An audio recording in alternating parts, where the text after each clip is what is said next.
హవియర్స్ welcome to our channel. నేను మీ Rajesh. So ఈరోజు మనం ఒక టాపిక్ గురించి అయితే మాట్లాడుకోబోతున్నాం. సో ఎక్కువగా సోషల్ మీడియాలో ఈ మధ్యకాలంలో ఎక్కువగా ఉంది. సార్ నేను వాళ్ళతో కూడా మాట్లాడా.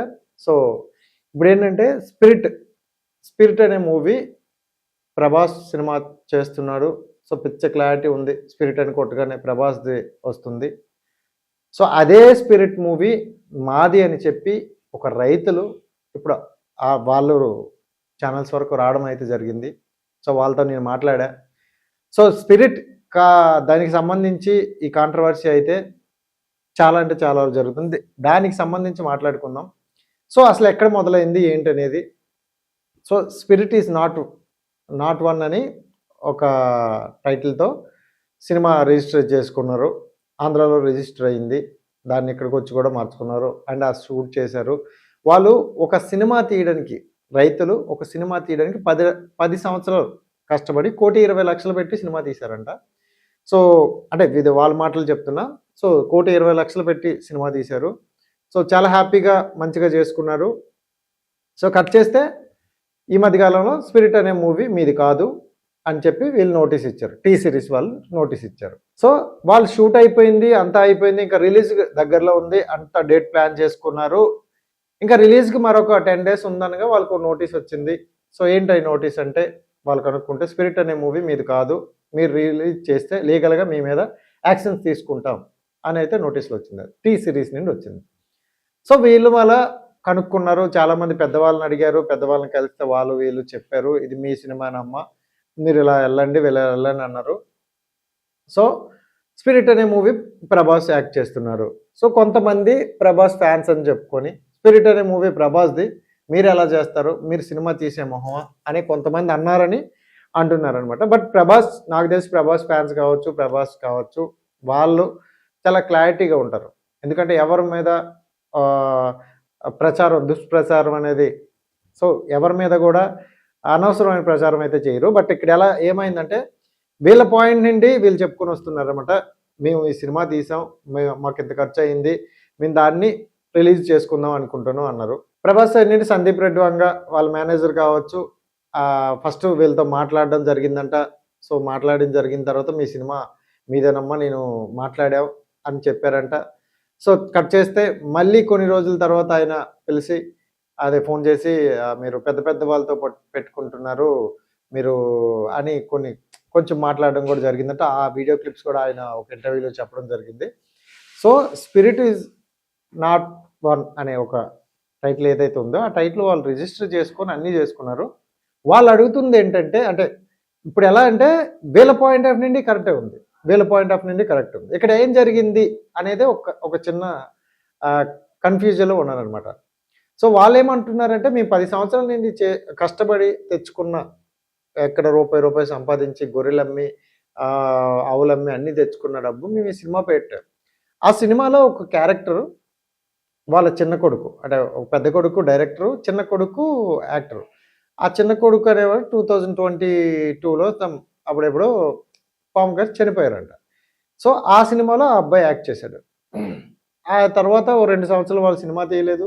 మళ్ళీ కొంచెం డబ్బులు హోటల్ పెట్టి దాని మీద తెచ్చుకొని కొంచెం డబ్బులు సంపాదించుకొని సినిమాని అయితే కంప్లీట్ చేసుకుంటారు. ఇప్పుడు ఆవిడ ఏమంటుందంటే, నా సినిమా నేను రిలీజ్ చేసుకుంటా, నా కొడుకుని నేను చూసుకుంటా, సో ఎందుకు నా సినిమాని ఆపారు, నాకు ఎందుకు నోటీసులు పంపించారు అనేది ఆవిడ ఉంటుంది. సో వీళ్ళ నుండి అయితే కరెక్ట్గా, అంటే సందీప్ రెడ్డి వంగ కానీ ఎవరు కానీ ఒక స్టేట్మెంట్ కూడా ఎవరైనా పాస్ చేయలేదు. బట్ సందీప్ రెడ్డి వంగ మేనేజర్ అయితే ఎవరు ఉన్నారో ఆయనే మొత్తం మాట్లాడుతున్నారంట. ఒకసారి ఈ సినిమా మీదే, మేము మాట్లాడాం, సెట్ చేసాం, మీరు రిలీజ్ చేసుకోవచ్చు అంటారంట. అనిన తర్వాత కూడా మళ్ళీ ఆ టీ సిరీస్ నుండి మళ్ళీ వాళ్ళకి నోటీసులు వెళ్తున్నాయంట. సో ఈ నోటీసులు వెళ్ళడం వల్ల వాళ్ళు, అంటే రైతులు విలేజ్లో ఉండే వాళ్ళకి ఏం తెలుస్తుంది, వాళ్ళు భయపడుతూ మళ్ళీ వాళ్ళు ఇక్కడికి వచ్చి పెద్ద మనుషులను కలవడం చేసినారంట. అంటే ఇక్కడ ఎలా అయిపోయిందంటే, చిన్న సినిమాలు బతకాలని చాలామంది పోరాడుతుంటే అసలు చిన్న సినిమా అనేది రానివ్వకుండా కొంతమంది ఆపుతున్నారు అన్నట్టు అంటున్నారు. సో ఇక్కడ పాయింట్ ఏంటంటే, ప్రభాస్ ఈ సినిమాకి హీరో. సో ప్రభాస్ని మేము వేడుకుంటున్నాం, ప్రభాస్ మాకు ఏదో ఒక విధంగా సహాయం చేయాలి అంటున్నారు తప్ప ప్రభాస్ సినిమా ఆపేస్తాం అని వాళ్ళు ఎక్కడ అనట్లేదు. ఈ లైన్ అయితే గుర్తుపెట్టుకోండి, ప్రభాస్ సినిమా ఆపేస్తాం అని ఎక్కడ అనట్లేదు. ప్రభాస్ ఈ సినిమా ప్రభాస్ చేస్తున్నారు. 'స్పిరిట్' అనే మూవీలో ప్రభాస్ చేస్తున్నారు.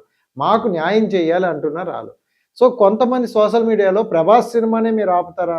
ప్రభాస్ సినిమా అంతా ఆపినంత దమ్ముందా? వాళ్ళందరికీ చెప్తున్నా, ప్రభాస్ సినిమా ఎవరైనా ఆపగలరండి. సో ప్రభాసు మనం గర్వపడే సినిమాలు చేసినాడు.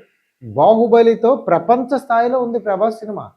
సో అలాంటి ప్రభాస్‌ని మనం సినిమాలను ఆపేసామా అని ఎవరంటారు. అండ్ ఇంకోటేంటి, Telugu cinema end of the day Telugu cinema ఇంటర్నేషనల్‌కి వెళ్ళింది. ప్రౌడ్‌గా ఫీల్ అవ్వాలి అసలు. తెలుగోడు గొప్పతనం అక్కడికెళ్ళిందంటే.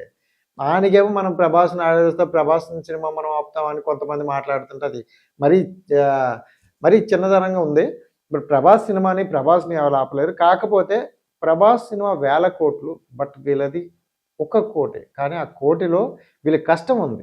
1,20,00,000లో వీళ్ళ కష్టం, వీళ్ళ జీవితం ఉంది. ఆవిడ ఇప్పుడు ఏం చేస్తున్నారు, మేము ఇది మాకు న్యాయం చేయకపోతే మేము చచ్చిపోతాం అంటున్నారు. ఒకవేళ వాళ్ళు ఏదైనా చేసుకుంటే తర్వాత మనం ఎన్ని లక్షలు ఇచ్చినా, ఎన్ని కోట్లు ఇచ్చినా, ఎన్ని దీపాలు పెట్టినా మనకది వేస్టే కదా. సో ఒకసారి అంటే కొంతమంది పెద్ద మనుషులు ఉన్నారనేసి ఇండస్ట్రీ ఇంకా బతికే ఉంది, ఇండస్ట్రీలో న్యాయం జరుగుతుంది అని పోరాడుతున్నారు. అలాంటి వాళ్ళకి కొంతమంది పెద్ద మనుషులు వచ్చి ఇండస్ట్రీలో మేము ఉన్నాం, అసలు ఏంటి జరిగింది, ఎలా జరుగుతుంది అని ఒకసారి వాళ్ళ చిన్న సినిమా వాళ్ళు ఎలా రిలీజ్ చేసుకుంటారు, అసలు ఎక్కడొచ్చి అంటే స్పిరిట్ ఈజ్ నాట్ ఉన్నాయి అంటే రెండాటికి డిఫరెంట్ ఉంది. అసలు కంటెంట్ వేరు, డిఫరెంట్ వేరు. బట్ ఆ టైటిల్ ఏదైతే ఉందో స్పిరిట్ అనేది ఒక్కటే దీంట్లో ఉండడం వల్ల వాళ్ళు వేసారు. ఇదంతా ప్రాబ్లం వల్ల ఎక్కడ క్రియేట్ అయ్యిందంటే టీ సిరీస్ వాళ్ళ ఇంటికి నోటీస్ పంపించడం వల్ల వచ్చిన ప్రాబ్లం ఫస్ట్ అయితే గుర్తుపెట్టుకుంది. ఆ ప్రాబ్లం వచ్చిన తర్వాత వీళ్ళు కొంతమందిని కలిశారు, మళ్ళీ వీళ్ళు కూడా రిటర్న్ నోటీస్ ఇచ్చారు. సో రిటర్న్ నోటీస్ ఇచ్చిన తర్వాత వాళ్ళు మళ్ళీ అప్పుడు వాళ్ళు నోటీస్ ఇచ్చినప్పుడు 15 days లోపు మీరు ఎక్స్ప్లెనేషన్ ఇచ్చి మాకు ఈ సినిమా ఆపకపోతే మేము చర్యలు తీసుకుంటాం అన్నారు. వీళ్ళు కూడా నోటీస్ ఇచ్చిన తర్వాత 3 daysలోనే ఇవ్వకపోతే బాగోదని ఇచ్చారు. వీళ్ళు అప్పుడు మాకెవరూ లేరు, మాకెవరూ తెలియదని మీడియా ముందుకు వచ్చి మీడియా ముందు మా సినిమా ఇది, మా గోల్ ఇదని వాళ్ళు పెట్టుకున్న తర్వాత మీడియా కొంచెం రెస్పాండ్ అయ్యి అందరూ కొంచెం సోషల్ మీడియాలో వైరల్ అయిన తర్వాత మళ్ళీ కొంతమంది ఆ సినిమా మీదే రిలీజ్ చేసుకోండి, కొంతమంది ఏం కాదు, సందీప్ రెడ్డి వంగ మేనేజర్ అని ఆయన వాళ్ళ ఇంటర్వ్యూలో చెప్తున్నారు ఓపెన్గా. సందీప్ రెడ్డి వంగ మేనేజరు సో ఇచ్చారు, పంపించారు, మీరు రిలీజ్ చేసుకోండి అమ్మా అని అన్నారు. బట్ ఇక్కడ ఏం పాయింట్ అంటే వాళ్ళు నోటితో చెప్తున్నారు తప్ప లీగల్గా కానీ ఏ నోటీస్ అయితే పంపించారో టీ సిరీస్ వాళ్ళు అదే నోటీసు మాదే తప్పు అయిపోయింది.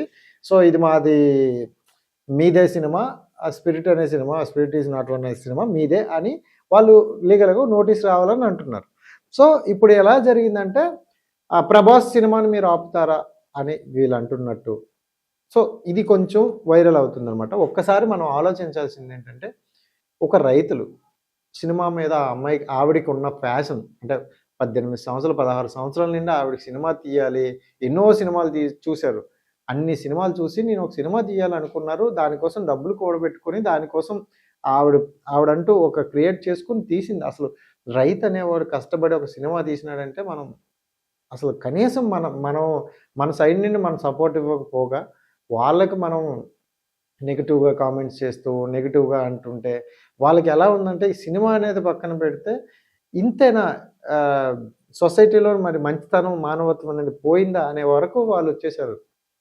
ఎంత వాళ్ళకి పెయిన్ అనిపించకపోతే ఇంకా మేము చచ్చిపోతాం, ఇంకా ఇది మాకు ఈ సొల్యూషన్ లేకపోతే మేము చచ్చిపోతాం అనే వరకు వచ్చారనమాట.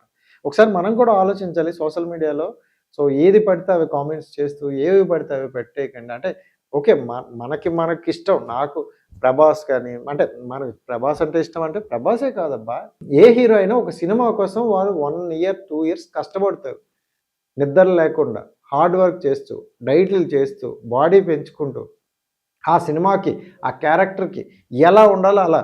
రామ్ చరణ్ గారు పెద్దగా చూసుకోవచ్చు, ఎన్టీఆర్ గారు కావచ్చు, ప్రభాస్ గారు కావచ్చు, ఎవరైనా అల్లు అర్జున్ గారు పుష్పకి కావచ్చు, అంటే ఎవరైనా ఏ హీరో అయినా నిజంగా చెప్తున్నా అంటే వాళ్ళకి కోట్ల ఆస్తుంది హ్యాపీగా ఏసీ రూమ్లో పడుకుంటారని అనుకుంటే అది నిజంగా మీ భ్రమ. వాళ్ళు మార్నింగ్ 4 గంటలకు లెగిసి సెట్లో ఉంటే తప్ప మనం హ్యాపీగా థియేటర్లో సినిమా చూడం. ఇదైతే గుర్తుపెట్టుకోండి. సో ఈ హీరో ఆ హీరో కాదు, ప్రతి హీరో హార్డ్ వర్క్ చేసి కష్టపడి మనకు మంచి సినిమాని ఇవ్వడానికి ప్రయత్నిస్తారు. సో ఆ క్రమంలో కొన్ని సినిమాలు ఫ్లాప్ అవుతాయి, కొన్ని సినిమాలు హిట్ అవుతాయి. హిట్ అయినా ఫ్లాప్ అయినా మనం తెలుగు ఇండస్ట్రీలో మన తెలుగు హీరోలు కష్టపడుతున్నారు.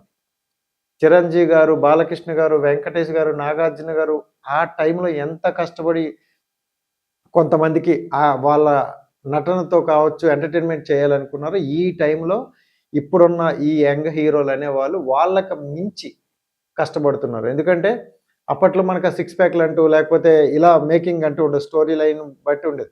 ఇప్పుడు స్టోరీకి తగ్గట్టు తన బాడీ కావచ్చు, తన మేకఓవర్ కానీ ఉండాలి అని పక్కాగా ఫిక్స్ అవుతున్నారు. అండ్ ఎందుకంటే ఇంటర్నేషనల్ అయిపోయింది, పాన్ ఇండియా సినిమాలు మనవి. సో గర్వపడండి, తెలుగు సినిమాలు పాన్ ఇండియాకి వెళ్తున్నాయి. అది కదా మన గొప్పతనం. సో దాన్ని మనం ప్రౌడ్గా ఫీల్ అవ్వాలి. అంతేగాని చిన్నగా వచ్చిన వాళ్ళని మనమేమో మీరు అంటే కొంతమంది, అందరినీ అనట్లేదు, కొంతమంది కామెంట్ చేస్తున్నారంట. సో ఒక్కసారి వాళ్ళకి కొంచెం న్యాయం జరగాలని మనమైతే అందాం. ఎందుకంటే వీళ్ళది తప్పనలేం, వాళ్ళది తప్పనలేం. ఒక్కసారి వీళ్ళ పాయింట్ ఆఫ్ నుండి ఏంటంటే మా సినిమా వాళ్ళు ఇప్పుడు సందీప్ రెడ్డి వంగాకి ఒక రెస్పాన్సిబిలిటీ ఉంది. ప్రభాస్తో సినిమా తీస్తున్నా, పాన్ ఇండియా స్టార్, నేను ఇవ్వాల్సిన కంటెంట్ వాళ్ళకి ఇవ్వలేకపోతే ఫ్యాన్స్ డిసప్పాయింట్ అవుతారు. ఆయన రెస్పాన్సిబిలిటీతో ఆయన ఉన్నారు. ఈ రైతుల విషయం చూసుకుంటే మేము ఒక మంచి సినిమా తీయాలి, మా మా పొలాలమ్మో మా పుట్టలమ్మో మేము ఒక సినిమాని తీయాలి అని అనుకున్నారు. వాళ్ళ రెస్పాన్సిబిలిటీతో వాళ్ళు వచ్చారు. బట్ ఇక్కడ మైనస్ ఎక్కడ జరిగింది ఏంటి అనేది వాళ్ళని పట్టుకొని వాళ్ళకి న్యాయం చేస్తే జరగని, అంతకు మించి ట్రోల్స్ మేమ్స్ చేయడం వల్ల వాళ్ళు బాధపడమే తప్ప ఎవరికి మిగిలింది లేదు నిజంగా. అంటే ఈ అంటే నేను వాళ్ళతో మాట్లాడా, ఇంటర్వ్యూ చేశా, చూశాను కాబట్టి చెప్తున్నా. వాళ్ళ పెయిన్ ఎంత ఉందో అదంతా వాళ్ళు ప్రతి యూట్యూబ్ ఛానల్కి వెళ్ళి చెప్పుకుంటుంటే, అడిగిన వాళ్ళందరి దగ్గర చెప్పుకుంటూ ఎక్కడో ఒక దగ్గర ఒక న్యాయం వస్తుందేమో అని చూస్తున్నారు. ఇప్పుడు పాయింట్ ఏం లేదు, వాళ్ళ సినిమా రిలీజ్ అయిపోవాలి, వాళ్ళు అదే అనుకుంటున్నారు, మా సినిమా రిలీజ్ అవ్వాలి అనుకుంటున్నారు. సో దానికి ఏంటి ప్రాసెస్ అనేది కొంతమంది పెద్ద మనుషులు వచ్చి సో దాన్ని చూసి వాళ్ళకి న్యాయం చేస్తే బెటర్ అని అనుకుంటాను. అండ్ ఈ పాయింట్ అయితే నేను వీళ్ళతో మాట్లాడా, వాళ్ళు మాట్లాడినవన్నీ వీళ్ళు చెప్పారు, విన్నాను కాబట్టి నాకు అనిపించింది చెప్తున్నా. సో మీకేమనిపించిందో ఖచ్చితంగా కామెంట్ చేయండి. అండ్ నెగిటివ్ని ఎక్కువగా స్ప్రెడ్ చేయకండి. Thank you so much.